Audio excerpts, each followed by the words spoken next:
Kamu kira saya ini bodoh ya? Hah? Ibu kamu menikahi kamu dengan saya.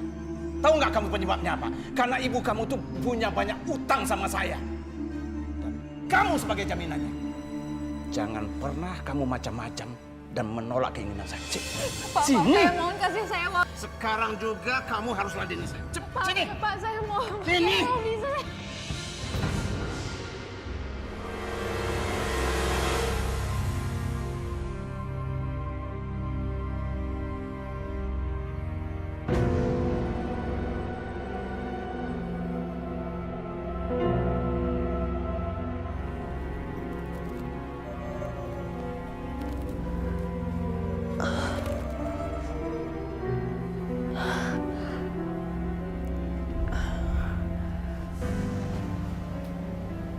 Aku ada di mana ya?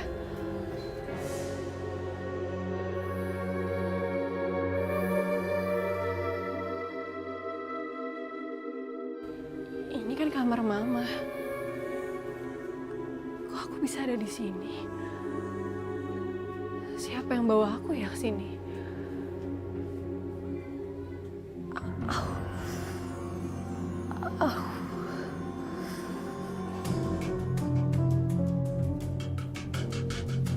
Assalamualaikum. Waalaikumsalam. Pak Harun, Alhamdulillah, Neng sudah sadar. jadi Bapak yang bawa aku ke sini, Pak. Tapi makasih banyak ya, Pak. Bapak udah nolongin aku.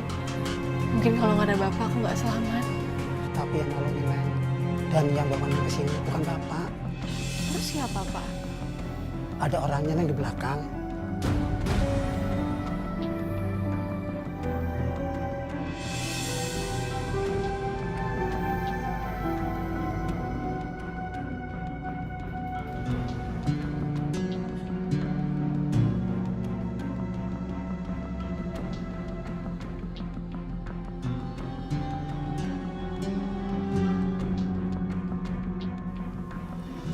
Maaf, Mas.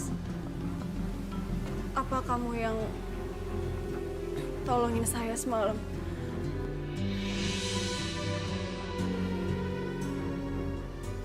Mas.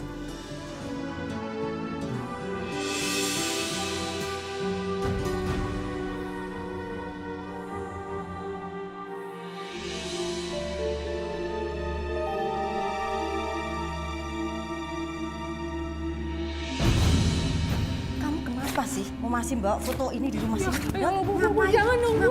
Dan kalau sampai suami kamu tahu gimana? Tapi kan itu, Bu, satu-satunya kenangan aku sama Mas Hadi. Dengar ibu, jangan sampai kamu membuat kecewa suami kamu. Ibu nggak mau hidup miskin. Ibu pengen menguasai semua yang ada di rumah ini. Tapi aku nggak mau, Bu. Dengar, kamu harus mau. Apa kamu nggak kasihan sama anak kamu Alifah? Saat dia sakit, kamu pinjam uang sana sini, nggak ada satupun orang yang ngasih tahu sama kamu. Nggak ngasih pinjaman sama kamu. Hah? Ibu nggak mau hidup miskin lagi. Kamu harus bilang sama suami kamu. Ibu pengen mobil yang bagus. Tapi satu, Tika anaknya itu yang menghalangi niat kita. Rencana kita bisa gagal. Ibu nggak mau dia ada di rumah sini. Bu, Tika itu kan anak aku juga. Ya, Sama seperti Pak Darta mengakui Alifah, Bu. ya ibu tahu. Terus? Pokoknya ibu nggak mau dia ada di rumah sini. Dia yang mengalih semua rencana ibu. Bu, Ibu.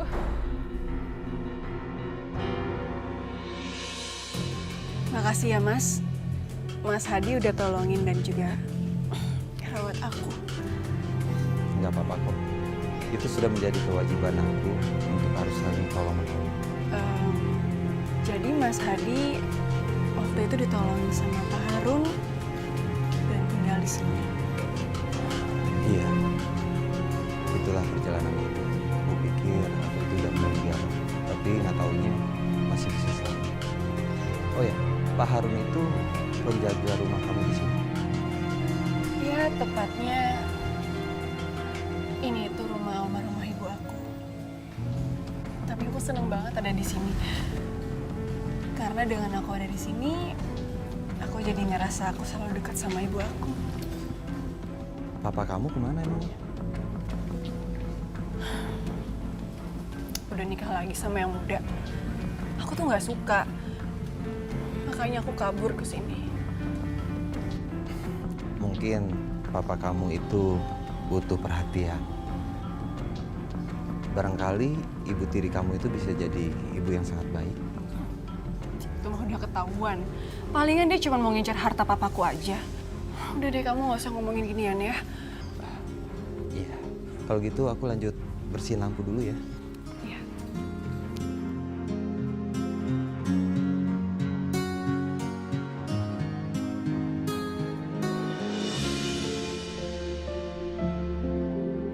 Mas Hadi, aku mau ngucapin terima kasih banyak ya sekali lagi. Mas Hadi tuh udah baik banget. Mas Hadi udah tolongin aku, udah selamatin aku. Nggak apa-apa kok. Itu sudah takdir. Cowok ini ganteng juga, perhatian lagi. Sayang nggak jelas bobot bibit bebetnya.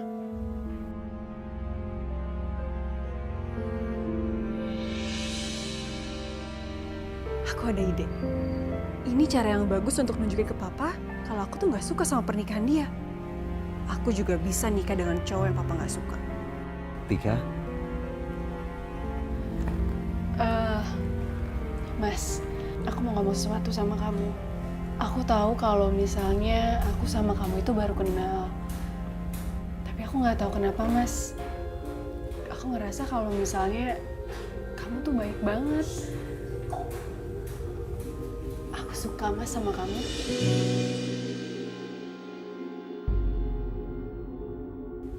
kamu nggak salah. Aku itu nggak pantas buat kamu. Aku cuma orang kampung kok. Kenapa sih, Mas? Emangnya Mas sudah punya pacar? Atau Mas sudah punya istri? Sebenarnya aku udah punya istri. Apa? Tapi kalau misalnya Mas sudah punya istri, kenapa Mas di sini?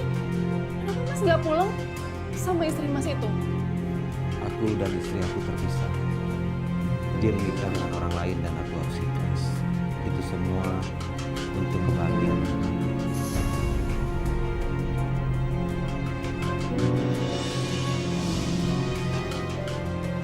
Mas Hadi. Mas Hadi masih hidup? Loh, yang bilang